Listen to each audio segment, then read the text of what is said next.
Good morning everyone, welcome back to my channel. এই ধরনের ছোট্ট পার্সের আমার অনেক দিন ধরে একটা খুব দরকার ছিল, তাই ভাবলাম আজ আমি ব্যাগটা তৈরি করব আর তোমাদের সঙ্গে সেটাই শেয়ার করব। আমার কাজও হবে আর তোমাদের সঙ্গে শেয়ার করাও হয়ে যাবে। চলো এবার দেখে নিই এই ব্যাগটা আমি কিভাবে তৈরি করলাম। এই ব্যাগটা তৈরি করতে আমার কি লেগেছে। এই ব্যাগটা তৈরি করতে পুরনো একটা গেঞ্জি শুধু লেগেছে আর সুতো। আর এই যে ব্যাগের যে চেনটা দেখতে পাচ্ছ, এই চেনটা কিন্তু আমি একটা পুরনো ব্যাগ থেকে খুলে নিয়েছি, কারণ সেই ব্যাগটা ছিঁড়ে গিয়েছিল। চেনটা ভালো ছিল তাই ভাবলাম চেনটা ইউজ করে নিই। ব্যাগের ভিতরে যে লাইলিনটা ইউজ করেছি সেটা নিয়েছি আমি পুরনো চালের বস্তা থেকে। বস্তা কেটে ভেতরে লাইলিন দিয়েছি। এবার চলো দেখে নিই কীভাবে ব্যাগটা আমি তৈরি করলাম। দেখো এই ধরনের গেঞ্জি নিয়ে নিয়েছি আমি একটা। গেঞ্জিটা দু এক জায়গায় একটু ছিঁড়ে গিয়েছিল, তাই ভাবলাম এটাকে রিউজ করে নিই, কারণ এটা তো আর পরা যাবে না, বাতিল হয়ে গেছে। দেখো এবার এই গেঞ্জিটাকে আমি কিভাবে ব্যাগ তৈরির কাজে লাগাচ্ছি। এই যে দেখো, আমি পুরো গেঞ্জিটা মাঝখান থেকে কাটবো না, দুটো হাতা কেটে নিলেই কিন্তু আমার ছোট্ট পার্সটা তৈরি হয়ে যাবে। আর গোটা বডির যে কাপড়ের গেঞ্জিটা পরে থাকবে, তাহলে সেটা অন্য কোনো কাজে আমি ইউজ করতে পারবো। এবার চলো দেখে নিই কীভাবে আমি ব্যাগটা তৈরি করলাম। এই যে দেখো, প্রথমে আমি এই হাতা দুটো কেটে নিয়েছি। এই যে দেখতে পাচ্ছ, এই হাতা দুটোকে আগে মাঝখান থেকে এইভাবে দেখো সেলাই করে নিতে হবে। এই ভেতর দিয়ে সেলাই করে দিতে হবে ব্যাগটার। দেখতে পাচ্ছ আমি যেভাবে দেখালাম এইভাবে ভেতর দিক দিয়ে সেলাই করে নিতে হবে প্রথমে। তারপর দেখো কি করতে হবে, গেঞ্জির হাতাটার যে অংশগুলো ফোল্ড করা থাকে সেই অংশগুলো কিন্তু আমি খুলিনি, যেমন ফোল্ড করা থাকে তেমনই রেখে দিয়েছি। কেন রেখেছি সেটা ব্যাগটা তৈরি করতে করতেই তোমাদের সঙ্গে শেয়ার করব। এবার দেখো এরকম একটা চালের বস্তা আমি কেটে নিয়েছি। দেখো এরকম সাইজ করে কেটে নিয়েছি চালের বস্তাটা, গেঞ্জিটার মাপ করে, যতটা গেঞ্জিটার মাপ নিয়েছি। এবার দেখো কি করতে হবে, দেখো এরকম ধরনের ব্রাশ বলো, পেস্ট বলো বা ওষুধের প্যাকেট বলো, যাতে ব্যাগের মধ্যে ধরে সেই রকম একটা আন্দাজ করে দেখো আমি এই পেস্টগুলো রেখে দেখে নিচ্ছি কতটা আমি লাইলিন নেব আর কতটা বড় এই গেঞ্জির কাপড়টা নেব। সেই রকমই একটা আন্দাজ করে দেখো এরকম আমি কাপড়টা কেটে নিয়েছি, গেঞ্জির কাপড়টাও নিয়েছি আর ভেতরে লাইলিনটাও নিয়ে নিয়েছি। কোথাও ট্রাভেল করতে যাওয়ার সময় এই ধরনের ছোট্ট ব্যাগের মধ্যে বা ব্রাশ, পেস্ট, ওষুধপত্র বা আরও অন্যান্য অনেক কিছু কিন্তু এই ব্যাগের মধ্যে নিতে আমার সুবিধা হবে, তাই জন্যেই আজকে আমি এই ব্যাগটা তৈরি করছি। এবার দেখো ওই ব্যাগের এই মাঝখানটা যে আমি বললাম যে জুড়ে নিতে হবে আগে, এই দুটো সাইড আমি মাঝখান থেকে আগে সেলাই করে জুড়ে নিয়েছি। এবার দেখো লাইলিনের ভেতরেও আরেকটা কাপড়, সুতির কাপড় এরকম মাপ করে আমি কেটে নিচ্ছি। দেখো এটা একটা বিছানার চাদর নিয়ে নিয়েছি, চারদিকে এরকমভাবে আমি কেটে নিয়েছি। দেখো এবার তাহলে এই তিনটে কাপড় একসাথে অ্যাটাচ করে নিতে হবে। দেখো উপরে গেঞ্জির কাপড়টা থাকবে, তার ভেতর চালের বস্তার যে লাইলিনটা নিয়েছি সেটা, তার ওপর যে এই যে বিছানার চাদরটা নিয়েছি, দেখো এই যে তিনটেকে কিন্তু এক মাপ করে আগে কেটে নিয়েছি। দেখো এবার সেলাই করতে হবে। দেখো চারদিকে যেভাবে আমি দেখাচ্ছি এইভাবে চারদিকে সেলাই করে নেবে। দেখো যেভাবে আমি দেখাচ্ছি এইভাবে সেলাই করে নিতে হবে প্রথমে, তারপর মাঝখান থেকেও কিন্তু সেলাই করে নিতে হবে। দেখো এই যে দেখো আমি তিনটে কাপড়ই সেলাই করে অ্যাটাচ করে নিয়েছি। দেখো এই পাশেও দিয়েছি, তারপরে এই যে এইভাবে মাঝখান থেকে তোমাদের যে বললাম এই যে সেলাই করে নিতে হবে, তাহলে ঠিকঠাকভাবে তিনটে কাপড় অ্যাটাচ হয়ে যাবে। দেখতে পাচ্ছ তিনটে কাপড়ই কিন্তু এখানে আমার সেলাই হয়ে গেছে। চারদিকে আগে করে নিয়েছি, তারপর এইভাবে মাঝখান থেকেও করে নিয়েছি। কাপড়টা যেই কালারে সেই কালারে সুতো দিয়েই কিন্তু তোমরা সেলাইটা করবে।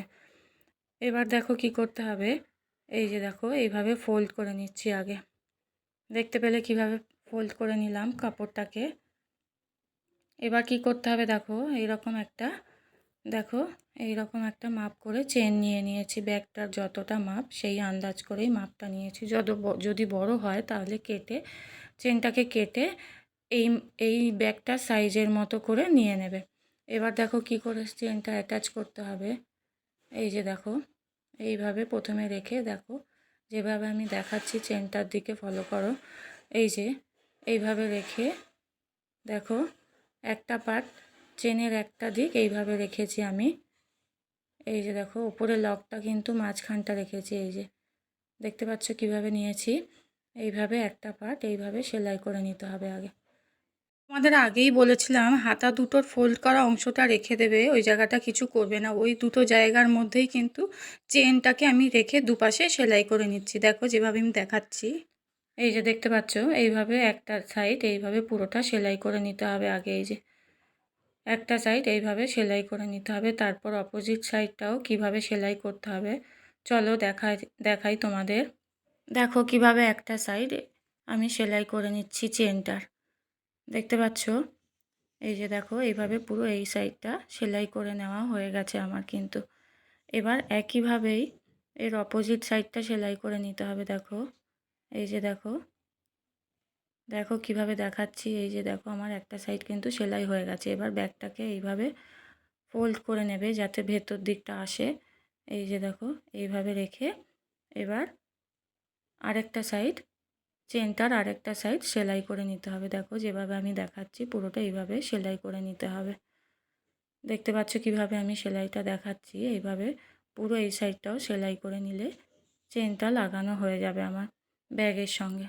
এবার দেখো দুটো সাইডে কিন্তু আমার এই দেখো এইরকমভাবে চেন লাগানো হয়ে গেছে। দেখতে পাচ্ছ কিভাবে আমি চেনটা দুটো সাইডেই লাগিয়ে নিয়েছি। লকটা কিন্তু মাঝখানে রেখেছি যাতে আমার ব্যাগটাকে ফোল্ড করে নিতে সুবিধা হয়, তাহলে আমার সোজা দিকটা তো আনতে হবে, এটা তো ভেতর দিক দিয়ে সেলাই করছি।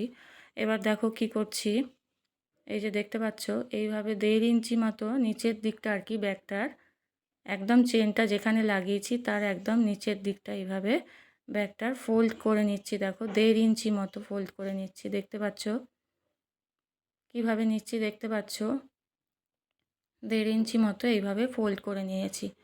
এবার দেখো কি করতে হবে, এই যে দেখো দুটো সাইডই কিন্তু সমান নেবে, সামনের দিকটা আর পেছনের দিকটা মানে ব্যাগটার এইভাবে ফোল্ড করে নেবে। এইভাবে ফোল্ড করে নেওয়ার পর দুটো পাশে পিন লাগিয়ে নেবে। দেখো দেখো যেভাবে আমি দেখাচ্ছি এইভাবে পিন লাগিয়ে আগে সিকিওর করে নেবে, তাহলে তোমাদের সেলাই করতে সুবিধা হবে। কাপড়টা এদিক ওদিক সরে গেলে সেলাই করতে অসুবিধা হয়। এইভাবে পিন লাগিয়ে সেলাই করার ফলে কাপড়টা এক জায়গায় সেট হয়ে বসে থাকবে আর তোমাদের সেলাই করতে সুবিধা হবে। দেখো আমি যেভাবে দেখাচ্ছি এইভাবে পিন লাগানোর পর 2-3টে পিন পরপর এইভাবে লাগিয়ে নেবে। এইভাবে পিন লাগানোর পর সূচ সুতো দিয়ে দুটো পাশ সেলাই করে নিচ্ছি। দেখো কিভাবে আমি দেখাচ্ছি এইভাবে, এই যে দেখো সূচ সুতো নিয়ে নিয়েছি, এইভাবে সূচ সুতো নিয়ে সেলাই করে নেবে। দেখো তোমাদের আগেই বললাম যাদের মেশিন থাকবে বাড়িতে মেশিন দিয়ে সেলাই করে নিতে পারো, তাছাড়া হাতে সেলাই করলেও কোনো অসুবিধা নেই। দেখো এইভাবে এই পাশটা পুরো সেলাই করে নিতে হবে। দেখতে পাচ্ছ আমি যেভাবে দেখাচ্ছি এইভাবে পুরো সেলাই করে নেবে। দেখো এইভাবে সেলাই করে নেবে পুরো এই সাইডটা সেলাই করে নেওয়ার পর এর অপোজিট সাইডটাও একইভাবে সেলাই করে নিতে হবে। দেখো এই পাশটা দেখো যেভাবে আমি দেখালাম দুটো সাইডই কিন্তু আমি সেলাই করে নিয়েছি। এই যে দেখো এই পাশটাও আমার সেলাই হয়ে গেছে আর এই দিকটাতেও সেলাই হয়ে গেছে, দেখতে পাচ্ছ এই পাশটাতেও সেলাই হয়ে গেছে। আর তলাটা যে ফোল্ড করে নিয়েছিলাম নিচের দিকটা, এই যে দেখো এই ফোল্ডটা এরকমভাবে রেখে দুপাশে আমি চেপে সেলাই করে নিয়েছি। এবার দেখো ব্যাগটাকে আমি সোজা করে নিচ্ছি। দেখো আমরা তো ভেতর দিক দিয়ে সেলাই করেছি, এবার ব্যাগটাকে সোজা করে নিচ্ছি, এটা হচ্ছে সোজা দিক। দেখো আমার কিন্তু ব্যাগ তৈরি হয়ে গেল। কেমন হয়েছে কিন্তু অবশ্যই করে আমাকে জানাবে কমেন্ট করে। আর ভালো লেগে থাকলে একটা সাবস্ক্রাইব করে দিও প্লিজ, শেয়ার করে দিও, অন্যদের দেখার সুযোগ করে দিও। দেখো বন্ধুরা কেমন হয়েছে, দেখো এইভাবে সোজা দিকটা বার করে নেবে। দেখো আর ভেতর দিকে এইভাবে হাত দিয়ে পুরো যেই জায়গাগুলো সেলাই করেছি সেগুলো তো সেলাই করার ফলে একটু কুঁচকে রয়েছে, ওগুলো এইভাবে ঠিকভাবে টেনে সোজা করে দেবে। দেখো দেখতে পাচ্ছ এই ব্যাগের মধ্যে কিন্তু তোমরা ট্রাভেল করার সময় অনেক কিছুই নিতে পারো। কোথাও যদি যাচ্ছ সেখানে তো ব্রাশ নিতে হবে, পেস্ট নিতে হবে, কিংবা মুখে মাখার ক্রিম, শ্যাম্পু, এই ধরনের জিনিস যে যেটা মনে করবে যেটা নিতে সুবিধা হবে, এরকম একটা ব্যাগ থাকলে কিন্তু তোমাদের অনেক কাজে লাগবে। দেখো সব সময় বড় ব্যাগের মধ্যে ছোটোখাটো জিনিস রাখলে কিন্তু অনেক সময় খুঁজে পাওয়া যায় না, হারিয়ে যায়। এই রকমভাবে ছোটোখাটো ব্যাগের মধ্যে যদি ঢুকিয়ে তারপর বড় ব্যাগের মধ্যে নিতে পারো এই ব্যাগটাকে, তাহলে দেখবে খুঁজে পেতে সুবিধা হবে, হাতের সামনে থাকবে সবটা। তো বন্ধুরা, আজকের মতো ব্লগটা আমি এখানেই শেষ করলাম। দেখা হচ্ছে আবার পরবর্তী ব্লগে।